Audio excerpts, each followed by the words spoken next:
suis Mamadou Lamine Ba, journaliste et aujourd'hui écrivain. La cérémonie qui nous réunit, c'est une cérémonie de dédicace d'un livre que j'ai écrit, qui porte sur une thématique d'actualité. C'est un livre qui vient répondre à des interrogations qu'on se pose aujourd'hui en tant que Peul au Sénégal. Pas simplement en tant que Peul Fouta, mais en tant que Peul de manière générale. Nous sommes dans un contexte socio-culturel et politique un peu chamboulé. Il y a beaucoup de choses qui se disent et qui ne sont pas vraies. Il y a une confusion qui est savamment orchestrée et entretenue par un certain nombre d'individus qui font d'abord preuve d'ignorance sur le Sénégal. Et face à la montée d'un supposé nationalisme, face à la montée de la xénophobie et contre la stigmatisation et la discrimination de certaines communautés au Sénégal, il est important de prendre position, de dire ce que l'on pense, de partager nos observations, nos craintes, mais également de dégager des perspectives pour le Sénégal. Et cette perspective ne peut être autre que la paix et la stabilité du pays. Je l'ai voulu un livre pédagogique pour apprendre à ceux qui ne le savent pas que le Sénégal est né en 1960. Et avant 1960, les Peul Fouta ont vécu dans ce pays pendant plus de 200 ans. Si on remonte l'histoire, le royaume du Fouta Djallon s'étend jusqu'au sud de la Gambie. C'est-à-dire toute la Casamance quasiment est englobée. Donc, c'est des choses qu'il faut rappeler à ceux qui ne le savent pas. C'est également des choses qu'il faut dire à tout le monde, y compris des Peul Fouta qui ont peur parfois de s'assumer. Non. Le titre, certains le pensent un peu provocateur, c'est tant mieux. Moi, journaliste, je sais que c'est un titre incitatif, comme nous l'avons appris à l'école. Je me suis posé des questions. Qui suis-je? C'est quoi un Sénégalais? Est-ce qu'il faut porter un patronyme pour être Sénégalais? Est-ce qu'il faut être d'une certaine morphologie pour être Sénégalais? Non.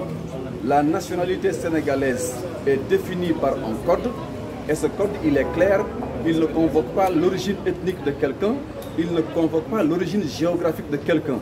C'est des dispositions juridiques qui sont là. Et quand un citoyen remplit ces conditions, il a la nationalité sénégalaise.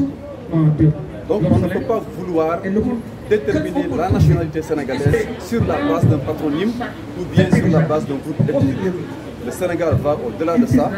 Nous sommes dans un monde multiculturel. Nous sommes dans un pays qui avoisine la vingtaine de groupes ethniques. Il est important que les uns et les autres sachent que ce pays est riche par sa diversité culturelle. C'est ce qui nous différencie de beaucoup de pays et c'est une occasion d'enrichissement mutuel pour ceux qui savent saisir ces occasions-là. Donc j'ai également partagé mes craintes parce qu'il y a un discours xénophobe qui se répand dans le pays dangereusement, auquel il faut faire face courageusement. Il faut également contextualiser le Sénégal dans la sous-région, le Sénégal dans l'histoire, le Sénégal dans le monde, parce que nous sommes dans un monde où l'interpénétration culturelle est devenue irréversible. Je suis au Sénégal, je sais ce qui se passe au Japon, je me cultive à partir soit d'une image du Brésil ou quelque part autre, et l'interpénétration des économies est également irréversible. Le café que je prends n'est pas forcément produit au Sénégal.